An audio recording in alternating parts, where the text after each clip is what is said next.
Hello, it is a lovely day today, and you are with your real estate girls, the girls that help you strategize, finance, and close on that property.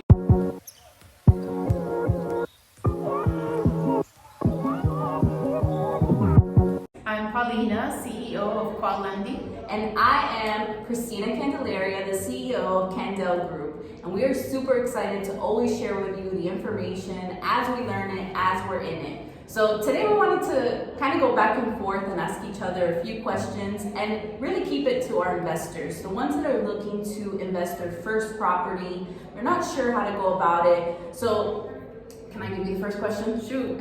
So my first question to you is, when you're an investor and you're looking to get your first property and you want to get financed, right? Because typically we don't have all that cash equity right there on right to use. So what is it that they can expect to be asked by you to get the financing, and can they expect to give you in regards to paperwork? So the most important thing is strategy. We need to understand what their goals are, whether this is going to be something that they plan to hold long term, whether it's something that they want to make money off and maybe in a year or two sell. And then the documentation that we ask for really depends on what they qualify for. So really, for an investor, you don't need to qualify with your personal income. The property is going to qualify for itself. So what we need to ask for the client is just their credit score and eventually take an application. But the rest really relies on the property. So what they can expect is that we are primarily going to send an appraisal. And that appraisal will not only do market value, but also do a rent comparable analysis to see what market rents are in that area, because that will directly affect what we believe the income will be. And then based on that income, then we deduct the mortgage, the taxes, the insurance, so that the investor can see exactly what he's going to expect in earnings.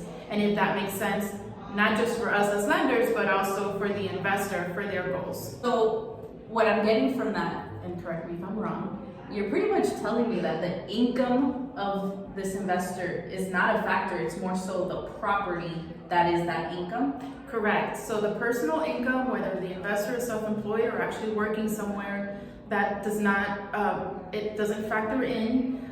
We don't need tax returns, even if they're self-employed. We're only going based on the income the property produces. So also when we're talking to the customer and what he or she can expect, is that then we're going to figure out the property that they're interested in. Are there tenants in there? How many units are there? And if they're totally vacant, half vacant or fully occupied, and they don't have to worry, because whether it's completely vacant or completely occupied, we can still do the loan because we can base it off of future rents.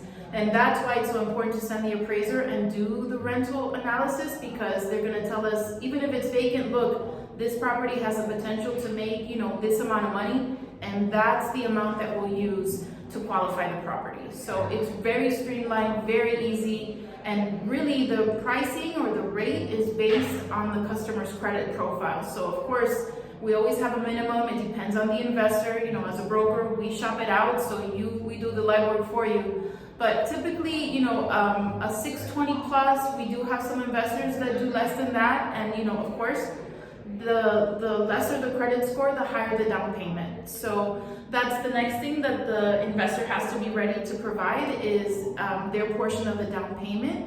And things change all the time, so whenever you do have one, and doesn't matter their score, you send it over and we'll find the highest LTV at the best price, because that's what we do best as brokers. Yep. Okay, so my turn. I have a question for you, Christina. I know that you have a profile or a way that you vet or you consult with your buyers when it's primary residence. I'm curious to know, on your end, how is it that you profile when you know they're looking to buy an investment property, particularly when it's their first? Like, how do you go about with those questions or that profile? Yeah, great question. So it's funny because usually when an investor calls you, they call you and they say, send me a deal. That is like the most common sentence that everyone hears as a real estate advisor. And one of the first things that's super important is to say, what is a good deal for you, right? Before I go into the pre-qual and really, I want to know what that means for you. So understanding, are you looking for cash flow? Are you looking to have just equity over time? Are you looking to do a flip, right? Get cash now? What type of investment are you willing to make for the cash that you're going to get on that back end? So that for me is super important in the beginning. Understanding, do they know what cap rate means? Do they know what they're looking for? I really ask a lot of questions about the investment, location, what are they looking to get out of it? From there, now we're going to go into financing. Now that's when we strategize with you and we work together to see what terms can we get, because what we're going to do now is if they do need financing, which guys, by the way, I'm going to probably clip this part.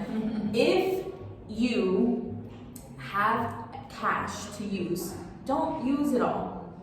You have an opportunity to really utilize tools to give you more opportunities. The tenant or whatever you're going to be doing is going to pay it for you. They're going to pay the debt service and they're going to build that equity over time. And now you have more cash to use it somewhere else. So that's my tip for today. And back to what we were saying, when we know this is the terms that we're going to use with the financing, now we're able to go into each property and do a property analysis and say, this is what the interest rate is anticipated to be, this is what the taxes, insurance, the vacancy, the expenses, and now we have a really good picture of, is this a good investment? Of course, we have quick ways so we can see if an investment's a good deal or not right away. I have like quick little equations we can do and put together. And yet when you really like a property and you want to put an offer, it's super easy for me to come up with the real true answer of what's going to happen for you. Not only in the short term, that instant gratification, but in that long term of building that equity,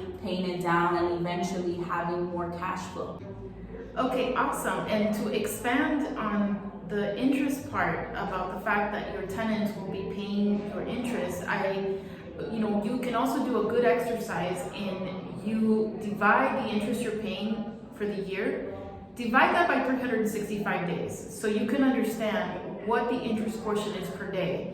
And I promise you that it's peanuts considering what you're getting for what you're paying. Not only are you appreciating in value, you're getting passive income. But the best part is what Christine already said, is that your tenant is paying that for you. So you're getting all the benefit of that property with really no expenditure for interest on your part. Yeah, at the end of the day, the interest rate, if you are looking to become an investor, that's what our focus on is today. Getting that first investment. What I want you to start looking at is not what you're spending, but what you're making in the short term and in the long term. That's what it's about. We're changing our mindset and we're gonna change gears a little bit and we're gonna go into, we're in a new age and we're able to see and learn so much quicker. And one of the things that I always get asked now is, I wanna own my first home, but I want it to be an investment too. How can I have that pay for me? And here in South Florida, the biggest thing that we do is we do multi-units. Yes. So in regards to multi-units, how can we, again, same kind of question, what can we expect? What do we have to look at when it comes to you helping us get that property? Yeah, such a great way to get into the market, at the same time get some money in. Love that idea. I wish I knew that at 20, but here we are. So the great thing about buying a duplex, for example, which is the easiest to manage for first-time buyers because you're only dealing with one other tenant, and sometimes that's enough, especially when you're starting out. But the good thing is that you can use some of that rental income to offset your expenses, meaning on the loan side. because obviously you're getting the rent, you're using that rent however you need to. But for qualification, when you don't have experience as a landlord, right? So on your tax returns, you're not going to show any rental income received. The good thing is you can still use 75% of that gross rent. So let's say that your tenant, rents for $1,000 on the unit next to you. You can use $750 to qualify.